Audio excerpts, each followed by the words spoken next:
To start, open your Walmart app and ensure you're logged into your Walmart Plus account. This is the first crucial step to link your benefits. Next, navigate to the Walmart Plus section. Within the app, you'll usually find this as a prominent button or menu item on the main screen.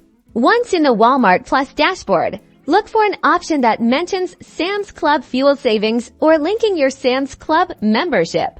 Here, you'll be prompted to enter your Sam's Club membership number or email associated with your Sam's Club account. This links you to memberships. Once linked, the fuel discount will automatically apply when you pay for gas at Sam's Club. You can confirm your linked status in either the Walmart or Sam's Club apps. When you arrive at the Sam's Club gas station, simply pull up to the pump. The system will recognize your linked membership through your payment method.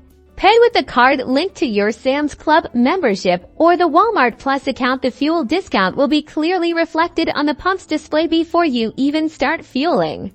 And just like that, you've leveraged your Walmart Plus membership to save at the Sam's Club pump, making every fill-up more affordable.